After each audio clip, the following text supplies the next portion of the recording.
Assalamualaikum warahmatullahi wabarakatuh. Bagaimana kabar anak-anak? Kalian sehat semua?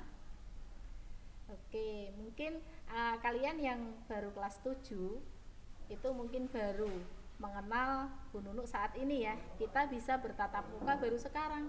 Meskipun sebenarnya beberapa kali Bu Nunuk itu sudah upload di G-School, tapi mungkin kalian belum pernah ketemu dengan Bu Nunuk. Nah, ini saatnya kita bertemu meskipun uh, virtual ya, meskipun dengan jarak jauh. Oke, kita akan belajar tentang IPS ya. Kita akan belajar tentang IPS dan melanjutkan materi uh, minggu lalu. Kita akan belajar tentang potensi sumber daya alam dan kemaritiman Indonesia. Namun sebelumnya tujuan pembelajaran dari materi ini diharapkan setelah nanti kalian mempelajari tentang potensi sumber daya alam dan kemaritiman Indonesia, kalian dapat satu, menjelaskan potensi sumber daya alam berupa hutan, kemudian yang kedua, sumber daya alam berupa sumber daya tambang, kemudian mampu menjelaskan potensi sumber daya perikanan laut di Indonesia, yang keempat, menjelaskan potensi sumber daya hutan mangrove di Indonesia, dan yang kelima, kalian mampu menjelaskan potensi sumber daya terumbu karang di Indonesia. Nah, Indonesia ini merupakan wilayah yang luas dan kaya raya. Antara lain, Indonesia memiliki potensi sumber daya alam dan potensi kemaritiman. Potensi sumber daya alam itu ada dua macam, ada potensi hutan, kemudian ada potensi tambang. Sedangkan potensi kemaritiman ini yang berhubungan dengan laut, kemaritiman itu adalah laut, kelautan, itu ada tiga macam. Ada perikanan, kemudian ada hutan mangrove, dan yang ketiga ada terumbu karang. Nah, potensi sumber daya alam yang pertama adalah berupa hutan. Kita tahu wilayah Indonesia ini memiliki hutan yang sangat luas. Kurang lebih dari seluruh wilayah Indonesia itu 52,3%-nya itu masih berupa hutan. Nah, hutan itu ada di mana? Yaitu yang utama ada di Pulau Kalimantan, kemudian Pulau Sulawesi, kemudian Sumatera. Nah, hutan yang ada di Indonesia ini memiliki 4.000 lebih jenis kayu. Bisa kalian bayangkan, hutan dengan berbagai macam jenis kayu. Di Kalimantan itu misalnya, Kalimantan terkenal dengan hutan hujan tropis dengan banyak sekali jenis tanamannya di dalam hutan itu. Nah, sebenarnya hasil hutan itu ada bermacam-macam. Mungkin kalian taunya hasil hutan itu hanya kayu ya, padahal tidak hanya kayu. Mungkin bahan dasar obat-obatan itu juga bisa berasal dari hasil hutan, dari tumbuh-tumbuhan yang ada di hutan. Kemudian bahan makanan, misalnya sagu yang ada di Papua sana itu digunakan sebagai makanan pokok orang Papua. Kemudian ada buah-buahan dan lain-lain, itu hasil hutan. Banyak sekali hasil hutan itu. Nah, sedangkan khusus untuk jenis-jenis kayu di Indonesia, kayu yang ada di Indonesia itu ada bermacam-macam. Antaranya ada kayu kruing, ada meranti, kemudian ada agatis, itu yang ada di Papua, Sulawesi, Kalimantan. Kemudian di Jawa Tengah, kemudian sebagian kecil di Jawa Timur. Nanti akan kita temui itu kayu jati. Kayu jati itu kebanyakan ada di Jawa, Pulau Jawa. Kemudian kayu cendana itu ciri khas dari Nusa Tenggara Timur. Di sana di Nusa Tenggara Timur itu dijumpai kayu namanya kayu cendana yang harum, baunya harum itu. Kemudian di Jawa Barat ada kayu rasamala dan akasia, sedangkan di Kalimantan, Sumatera Barat, Sumatera Utara banyak kita jumpai rotan. Sebenarnya hutan itu tidak hanya hasilnya yang kita manfaatkan. Ada banyak sekali manfaat hutan. Yang pertama, manfaat hutan itu adalah untuk menyimpan air hujan yang kemudian akan menyalurkannya ke sungai dan danau. Apabila air hujan itu jatuh di atas permukaan tanah, kok tidak ada tumbuhan, artinya tidak ada akar-akar di dalam tanah, itu nanti air hujan yang jatuh itu tidak akan bisa meresap, karena fungsi dari akar itu adalah membantu peresapan air hujan ke dalam tanah. Akibatnya apa? Air hujan itu akan mengalir di atas permukaan tanah, kemudian akan menggerus tanah yang dilewati, akhirnya masuk ke sungai, dan sungai tidak mampu menampung air hujan seluruhnya, akhirnya terjadilah luapan air, terjadilah banjir. Jadi hutan itu mampu menyimpan air hujan yang ini dapat mencegah terjadinya banjir. Kemudian manfaat hutan yang kedua, tadi sudah Bu Nurul katakan bahwa hutan itu hasilnya antara lain ada sumber makanan. Kalau sagu tadi di Papua, kemudian sebagai bahan dasar obat-obatan, itu banyak sekali obat-obatan herbal yang berasal dari tumbuh-tumbuhan. Kemudian hutan ini juga memiliki manfaat yang besar sekali bagi makhluk hidup yang lain, yaitu flora dan fauna. Flora itu adalah dunia tumbuh-tumbuhan, sedangkan fauna itu dunia hewan. Hutan merupakan habitat atau tempat hidup bagi berbagai jenis hewan. Kemudian manfaat hutan yang keempat adalah mencegah terjadinya erosi. Seperti tadi yang nomor 1 tadi sudah sedikit Bu Nunu jelaskan bahwa air hujan yang jatuh itu dapat disimpan di dalam tanah oleh akar-akar tumbuhan yang nanti juga otomatis akan mencegah terjadinya erosi. Apalagi kalau tanah itu dengan kemiringan yang tinggi di daerah pegunungan misalnya, apabila tidak banyak dijumpai tumbuh-tumbuhan, maka air yang jatuh itu akan langsung mengalir ke bawah, kemudian sambil menggerus tanah yang dilewati, akhirnya terjadilah longsor. Kemudian manfaat yang kelima, hutan itu mampu menghasilkan oksigen.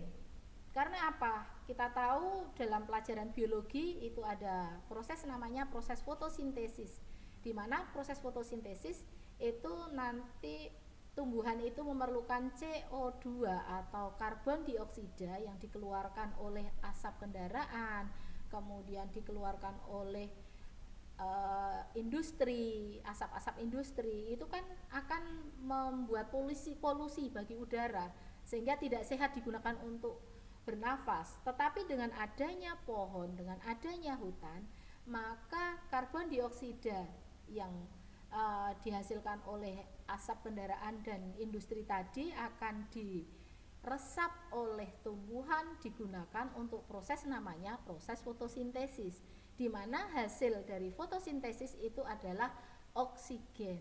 Sehingga kalau siang-siang panas-panas kalian itu berteduh di bawah pohon, itu kok merasakan adem, merasakan seger, itu disebabkan karena pohon itu sedang melakukan proses fotosintesis yang menghasilkan oksigen. Yang oksigen itu dalam ilmu kimia itu rumus kimianya adalah O2, itu yang kita gunakan untuk bernafas sehingga kita merasakan segar.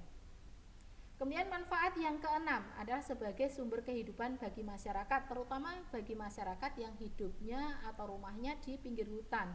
Itu mereka biasanya akan mencari kayu hutan, kayu bakar yang kemudian akan dijual, kemudian akan digunakan untuk memenuhi kebutuhan sehari-hari. Itu manfaat dari hutan. Nah, sekarang kita bicara tentang potensi sumber daya tambang.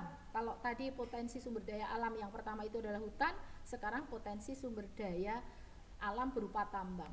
Nah, di sini yang kita bicarakan adalah potensi sumber daya tambang yang dihasilkan oleh Indonesia, antara lain minyak bumi dan gas alam. Minyak bumi dan gas alam ini merupakan sumber energi yang utama. Antara lain digunakan untuk apa? Untuk keperluan industri, kemudian transportasi itu kan menggunakan energi juga yang berasal dari minyak bumi, olahan dari minyak bumi. Kemudian dari rumah tangga, untuk keperluan rumah tangga. Untuk potensi sumber daya minyak bumi dan gas ini di Indonesia itu ada di Sumatera, Jawa, Kalimantan, Maluku, dan Papua. Kemudian potensi sumber daya tambang yang dimiliki oleh Indonesia yang kedua adalah batu bara.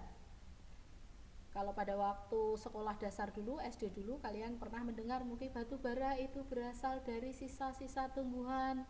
Nah, betul sekali bahwa batu bara itu merupakan batuan sedimen yang berasal dari sisa tumbuhan yang telah mati selama berjuta-juta tahun yang lalu, itu mengendap kemudian sudah tertimbun oleh batuan-batuan yang lain. Nah, terbentuklah batuan namanya batu bara, di mana batu bara ini juga merupakan sumber energi, digunakan sebagai pembangkit listrik, kemudian sumber energi alternatif untuk keperluan rumah tangga, kemudian untuk industri, misalnya batu bata, genteng, semen, batu kapur, biji besi, baja, industri kimia, ini semua menggunakan batu bara. Sedangkan sebarannya berada di Kalimantan dan Sumatera. Ini sumber daya tambang batu bara. Sekarang sumber daya tambang yang ketiga adalah bauksit. Apa tuh bauksit itu, Bu Nunu? Bauksit itu adalah bahan dasar untuk pembuatan aluminium. Aluminium itu yang di rumah kalian melihat panci punyanya ibu kamu, wajan miliknya ibu kamu itu semua berasal dari, ada yang berasal dari aluminium. Nah, aluminium itu dibuat dari apa? Bahan dasarnya namanya bauksit ini. Jadi bauksit selain digunakan sebagai bahan dasar aluminium, bisa juga digunakan untuk bahan membuat keramik, kemudian logam. Sedangkan persebarannya ada di Pulau Bintan. Pulau Bintan itu ada di Kepulauan Riau dan Kalimantan Barat, tepatnya di Singkawang. Sedangkan potensi sumber daya tambang yang keempat adalah pasir besi. Nah, pasir besi ini dimanfaatkan untuk industri logam besi dan industri semen. Di Indonesia itu ada di Cilacap, Jawa Tengah, kemudian di Sumatera, Lombok, dan di Yogyakarta ada ternyata. Di Yogyakarta itu berada di pantai selatan, tetapi ini belum dieksplorasi secara maksimal karena itu juga harus memperhatikan efek terhadap lingkungan bagaimana nanti. Itu pasir besi. Sedangkan potensi sumber daya tambang yang kelima adalah emas. Emas ini merupakan logam mulia. Umumnya dipergunakan sebagai perhiasan untuk investasi.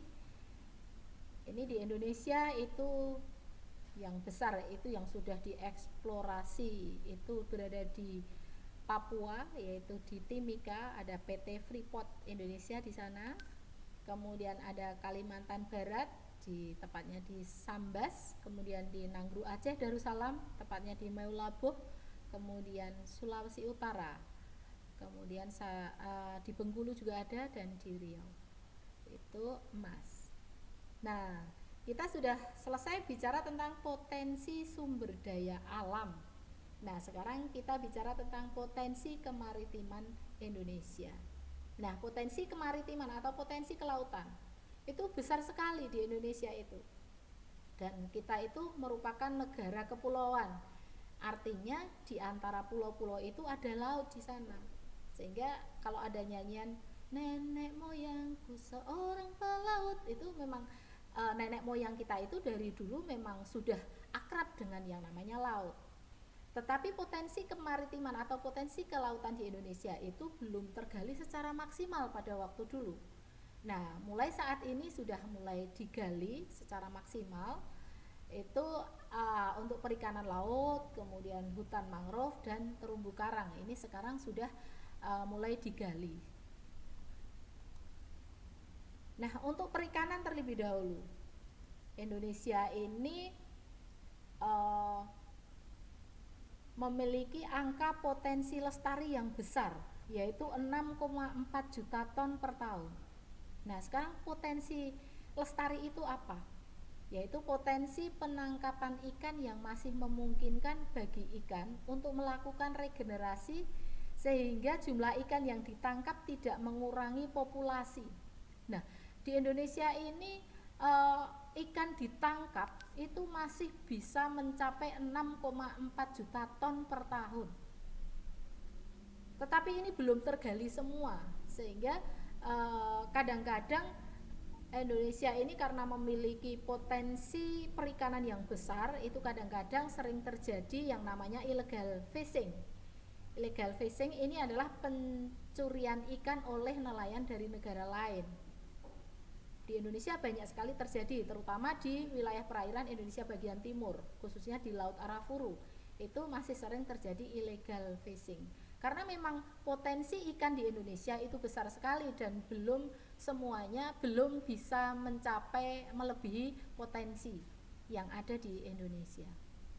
Jadi kalau ditangkap 6,4 juta ton per tahun itu ikan-ikan di Indonesia itu masih bisa melakukan regenerasi. Sekarang potensi kemaritiman yang kedua adalah hutan mangrove. Nah, siapa yang pernah piknik atau tamasya di hutan mangrove? Misalnya di Kulon Progo itu ada hutan mangrove. Hutan mangrove itu adalah hutan bakau. Ini merupakan salah satu tipe hutan yang berada di daerah pasang surut air laut. Jadi kalau yang namanya hutan mangrove itu pasti berada di tepi laut. Nah, fungsi dari hutan mangrove ini ada dua macam. Ada fungsi ekologis dan ada fungsi ekonomis. Sebagai fungsi ekologis ini ada hubungannya dengan lingkungan. Hutan mangrove itu dijadikan sebagai habitat atau tempat hidup binatang laut untuk berlindung, berkembang biak, mencari ikan, mencari makan, itu berada di sekitar hutan mangrove ini. Sedangkan fungsi ekonomis hutan mangrove ini berupa nilai ekonomis dari kayu pepohonan dan makhluk hidup yang ada di dalamnya. Jadi hutan mangrove itu apabila diambil kayunya itu bisa dijual. Kemudian fungsi ekonomis yang lain itu sekarang ini sedang banyak berkembang, itu adalah sebagai tempat pariwisata. Ini juga termasuk fungsi ekonomis. Nah, kemudian potensi kemaritiman yang ketiga adalah terumbu karang. Terumbu karang itu adalah batuan sedimen kapur di laut yang terbentuk dari kapur yang sebagian besar dihasilkan dari koral atau binatang yang menghasilkan kapur untuk kerangka tubuhnya. Jadi terumbu karang ini di Indonesia itu luasnya mencapai 284,3 ribu km persegi atau setara dengan 18% dari terumbu karang yang berada di seluruh Indonesia, di seluruh dunia. Jadi terumbu karang yang ada di dunia itu 18%-nya itu ada di Indonesia. Nah, sedangkan tempat tumbuh terumbu karang itu antara lain di perairan laut dengan suhu 21 sampai 29 derajat Celcius. Kemudian kondisi airnya harus jernih, kemudian dangkal. Kedalaman air yang baik untuk tumbuhnya terumbu karang itu tidak lebih dari 18 meter. Jadi ini syaratnya tumbuh terumbu karang itu apa saja? Itu satu, suhu air laut itu harus 21 sampai 29 derajat Celcius. Kemudian airnya jernih, kemudian dangkal, dan satu lagi tidak dangkal atau tidak lebih dari 18 meter. Itu syarat tumbuhnya terumbu karang. Nah, udah selesai kita bicara tentang potensi sumber daya alam dan kemaritiman Indonesia. Dengan pertemuan kita pagi ini kita bisa bertatap muka, semoga kalian menjadi lebih jelas dibandingkan kalian hanya menyimak dari videonya saja atau powerpointnya saja. Selamat belajar, dan besok pada waktu pendalaman materi tolong kamu pelajari lagi ya, biar nilainya menjadi lebih baik. Dah, sekian. Assalamualaikum warahmatullahi wabarakatuh. Bye bye.